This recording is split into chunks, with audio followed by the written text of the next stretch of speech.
नासिक के TCS BPO में सामने आए धर्म परिवर्तन और यौन उत्पीड़न के मामले में बड़े बड़े खुलासे हो रहे हैं। इस पूरे केस में सबसे ज्यादा चर्चा जिस नाम की हो रही है वो है एचआर मैनेजर निदा खान। साथ ही कर्मचारी उसे दबंग मैम कहकर बुलाते थे और बताया जा रहा है कि ऑफिस के अंदर उसका प्रभाव इतना था कि सभी उससे डरते थे। इस मामले में अब नया खुलासा हुआ है। पूरे कांड की मास्टरमाइंड मानी जा रही निदा खान ने जेल जाने से बचने के लिए नया दांव खेला है।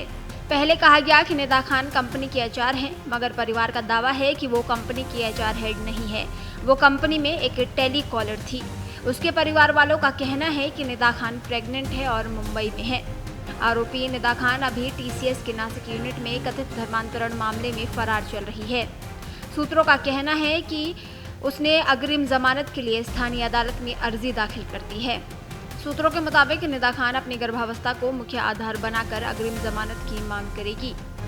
एफआईआर में दर्ज आरोपों के अनुसार निदा खान केवल एचआर की भूमिका तक सीमित नहीं थी, वो उन टीम लीडर्स के साथ खड़ी नजर आती थी जिन पर महिला कर्मचारियों के उत्पीड़न और जबरन धर्म परिवर्तन के प्रयास के आरोप हैं। बताया गया है कि वो महिलाओं को इस्लामी परंपराओं के अनुसार कपड़े पहनने और रीति रिवाजों का पालन करने के तरीके बताती थी। कुछ पीड़ितों का कहना है कि ये सलाह नहीं बल्कि दबाव होता था। एक महिला कर्मचारी ने बताया कि वो बताती थी कि बुर्का कैसे पहना जाता है। नासिक में दर्ज 9 एफआईआर में पहली ही शिकायत में निदा खान का नाम सामने आया था। इन मामलों में आरोप है कि एक संगठित समूह ने महिला कर्मचारियों को निशाना बनाया, उनके साथ यौन उत्पीड़न किया और धार्मिक रूप से दबाव बनाया। एक पुरुष कर्मचारी ने भी शिकायत दर्ज कराई है जिसमें उसने ऑफिस के अंदर धार्मिक उत्पीड़न और धर्म परिवर्तन के प्रयास का आरोप लगाया है। पुलिस जांच के अनुसार 7 पुरुष आरोपी एक समूह की तरह काम कर रहे थे। ये सभी कंपनी में जिम्मेदार पदों पर थे और अपने पद का इस्तेमाल कर कर्मचारियों पर दबाव बनाते थे। महिला कर्मचारियों ने आरोप लगाया कि उन्हें घूरा जाता था, छुआ जाता था और उनके निजी जीवन पर आपत्तिजनक टिप्पणियां की जाती थी।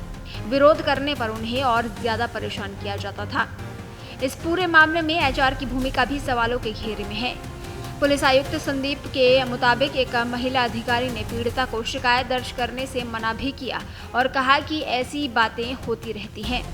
आरोप है कि इस रवैये के कारण कई मामलों में कार्रवाई नहीं हो सकी। जांच में ये भी सामने आया है कि आरोपियों ने एक व्हाट्सएप ग्रुप बना रखा था जिसके जरिए कर्मचारियों को टारगेट किया जाता था। पीड़ितों का कहना है कि इस ग्रुप में भी निदा खान शामिल थी। एफआईआर के मुताबिक कुछ मामलों में कर्मचारियों को जबरन नमाज पढ़ने, मांसाहारी भोजन करने और धार्मिक प्रतीकों को अपनाने के लिए दबाव डाला गया। एक पीड़ित ने बताया कि उसे टोपी पहनाकर नमाज पढ़वाई गई और उसकी फोटो भी ली गई। महिला कर्मचारियों के साथ यौन उत्पीड़न के कई गंभीर आरोप सामने आए हैं। इनमें छेड़छाड़, अश्लील टिप्पणियां, जबरन नजदीकी बनाने की कोशिश और निजी जीवन पर टिप्पणी शामिल है। कुछ मामलों में शादी का झांसा देकर संबंध बनाने के आरोप भी लगे हैं। अब सवाल उठता है कि ये मामला सामने कैसे आया। दरअसल ये मामला तब सामने आया जब नासिक पुलिस ने 23 साल की बीपीओ कर्मचारी की शिकायत पर एफआईआर दर्ज की। पीड़िता ने आरोप लगाया कि उसके सीनियर सहकर्मी दानिश शेख ने शादी का झांसा देकर उसके साथ शारीरिक संबंध बनाए। पीड़िता ने आरोप लगाया कि दानिश और एक अन्य सहकर्मी तौसीफ ने उसे इस्लाम धर्म हिंदू धर्म से बेहतर है ये समझाने की कोशिश की। उसने दावा किया कि तौसीफ और निदा खान ने एक हिंदू देवी के बारे में आपत्तिजनक टिप्पणी की। इस मामले ने देश भर में हड़कंप मचा दिया।